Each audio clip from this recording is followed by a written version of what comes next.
Hey there, we're going to work on a simple goal today. We're going to work on factoring quadratic expressions, and I'll have several videos about this. We're going to start with one of the most basic forms of quadratic expressions, expressions that are written in the form x squared plus bx plus c. So quadratic trinomials where the quadratic coefficient is a 1. That's what you're going to learn to factor today.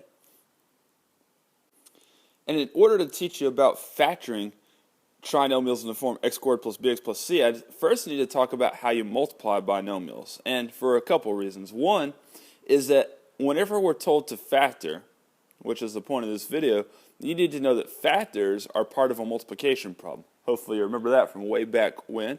We don't often use those terms in later math, but whenever you were learning to multiply, you learned that each of the two numbers that you're multiplying in a multiplication problem are called factors, and that whatever the result is called a product. So, factoring has to do with multiplication. And in fact, you could say it's unmultiplying in a sense, but not division. You'll see what I mean here in a moment. Alright, so I want to show you what happens when you multiply two binomial factors together, at least one of the possibilities. And I'm going to teach this to you maybe differently than what you would have learned it. Many of you would have learned multiplying binomials as what's called the FOIL method. And I think that's kind of a gimmick name and so forth, although very effective. What I'd like to do to teach you how to multiply a binomial by another is simply using the distributive property twice. All right, if I want to multiply x minus 7 times x plus 2, where I'm going to begin is by distributing the first term in the first binomial to both of the others in the second binomial. I'm going to distribute to x, and to 2 from the second binomial. Now, x times x is going to give me x squared, and x times 2 is going to give me positive 2x, so we're going to write plus 2x. Then, what we're going to do is we're going to distribute the second number in this binomial as well. So we'll multiply negative 7 times x, and we'll multiply negative 7 times 2. Negative 7 times x is negative 7x. Negative 7 times 2 is negative 14. And then you're going to notice, and this happens every time when you multiply ax plus b times ax plus b, hopefully that makes a little sense to you, that the two middle terms are able to be combined. 2x minus 7x, that's like terms, gives you negative 5x, so we can rewrite this as a trinomial, x squared minus 5x minus 14. So typically, when you're multiplying binomials together, the product is that you're going to have a trinomial. All right, not 100% of the time, but often that's the way things occur. Now we'll come back to that product here in a moment, and we'll look at some observations that you need to make that are going to help us when we do the opposite of this, when we take a trinomial and we try to factor it into a pair of binomials like you see above. Okay, so let's multiply x plus 8 times x plus 12. Again, we're first going to distribute the x from the first binomial, so x times x is x squared, and then x times 12, that's positive 12x, so we'll put plus 12x. Then we'll distribute the 8, so we'll get plus 8x plus 12, all right, plus 8 times 12, which is 96. And then we'll combine those two like terms that are in the middle again, and we'll get x squared plus 20x plus 96. Okay, now when you multiply the binomials that we were multiplying together, here's a pattern that occurs. And we're looking at the results, like where does each term come from based on the numbers that you're multiplying together. All right, now everybody buys in real easily to the fact that you get an x squared here, because you're just multiplying x times x, and that's x squared. But what I want to look at is where does this coefficient negative 5 come from, and where does this negative 14 come from specifically from the numbers that you're multiplying together.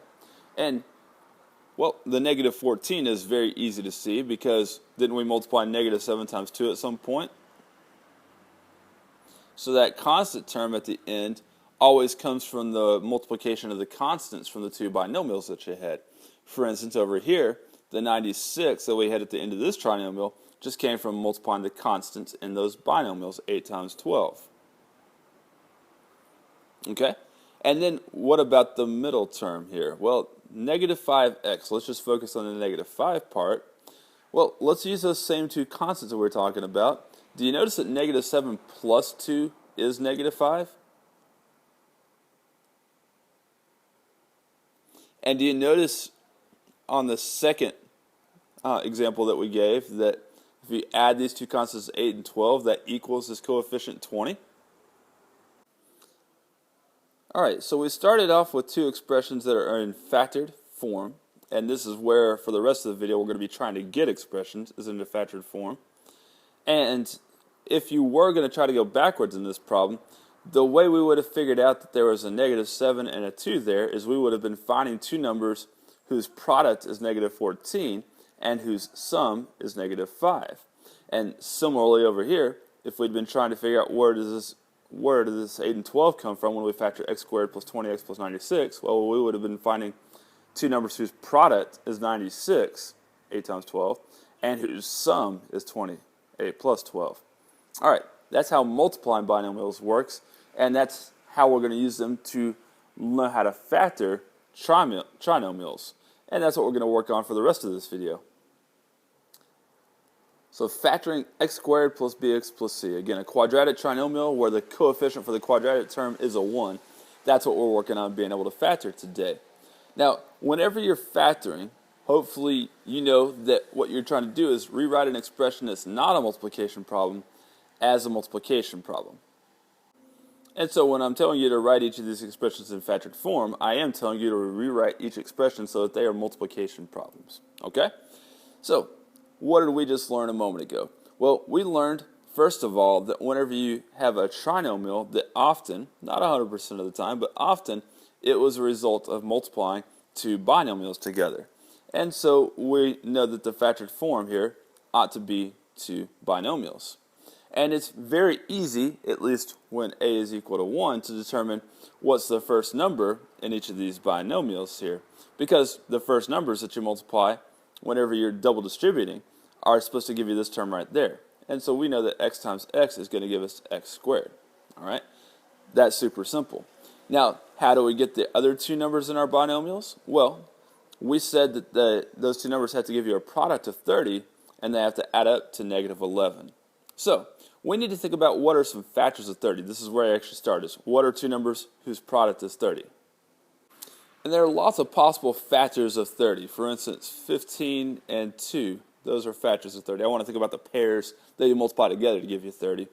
-30 and -1 are factors of 30. Alright? But what I want you to think about is what are the ones that make the most sense for the expression that you have. For instance, we're looking for factors of positive 30, right? And so you know that factors of a positive number have to both be positive or both be negative.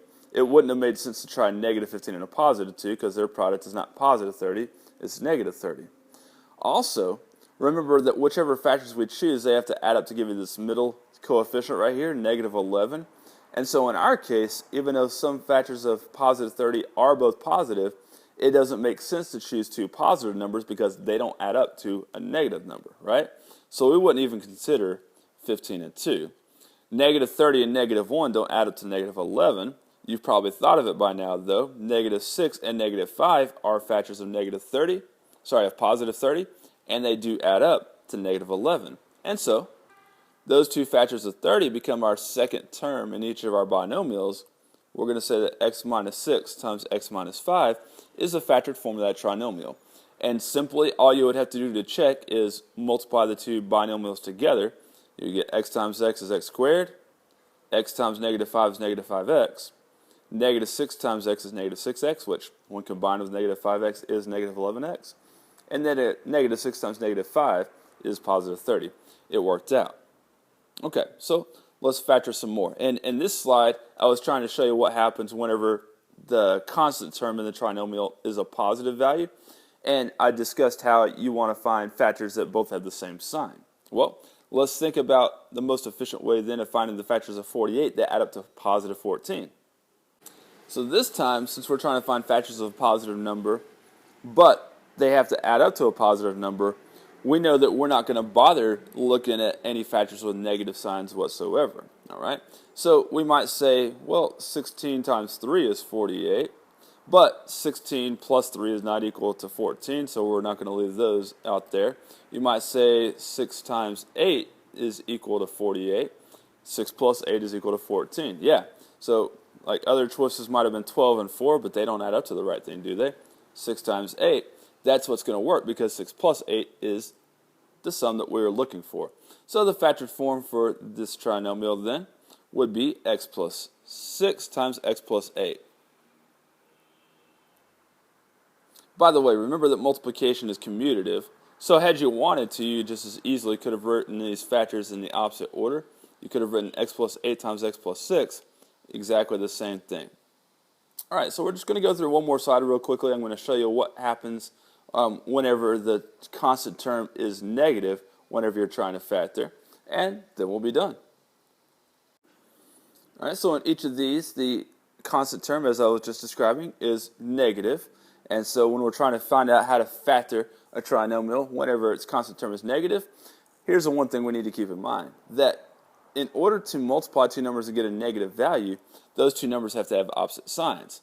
So for instance, where you might know that 25 times 3 gives you 75, that's not even really a possible consideration here because 25 times 3 gives you positive 75, it doesn't give you negative 75. You would need to consider factors that have opposite pairs of signs. Now, negative 25 and 3 would be a possibility. Positive 25 and negative 3 would be a possibility because they give you the correct product, right? Now, the next thing you need to consider is what is the sign of this middle term here, okay? The middle term is positive. And so the reason I say that is because then when we add the factors we're considering together, they need to give us a positive value. And so it wouldn't make sense for us to even think about negative 25 and 3 because that sum has to be negative because the larger of the two numbers, absolute value-wise, is negative. Okay, so we're going to think about positive and negative factors, and we want the positive factor to have the larger absolute value of those two factors. Now, 25 plus negative 3 is not 10, but how about 15 and negative 5? That works, doesn't it? And so we know one way of writing the factored form of this expression would be as x plus 15 times x minus 5. The only other way would be to switch the order of those two factors. All right, let's do the same thing for the second trinomial. Since the constant term here in x squared minus 6x minus 27 is a negative value, we do again know that we want factors that have opposite signs, but this time we want their sum to be negative, and so we know we want the larger of those two factors to have a negative sign. And so we might look at, say, 1 and negative 27, for instance. That would give us a negative sum, wouldn't it? Although that sum would not be negative 6. Now, there aren't a lot of possibilities for factors in negative 27. Pretty certain you've already thought of 3 and negative 9. And indeed, those are the factors of negative 27 that add up to negative 6. And so our factored form would be x plus 3 times x minus 9. Now, a moment ago I told you these would be our last two examples. Actually, one more thing I had forgotten about then that I want to make sure that I show you before we're done. So bear with me for about another 30 seconds to a minute or so, because I think that this last pair of examples holds a little bit of value for you. So I'm giving you a couple more trinomials to factor, and really what I'm trying to show you here is that not every trinomial is factorable, which if you look at the factors that I've listed below, you can kind of already tell. Now, in this first trinomial, we've got a positive constant term, and we've got a positive sum, so we knew we needed two positive factors of 2 that added up to 5. But there's only two positive factors of 2, 1 and 2, and they don't add up to 5, they add up to 3, don't they? So that trinomial is not factorable. And the same can be said for x squared minus 7x plus 16.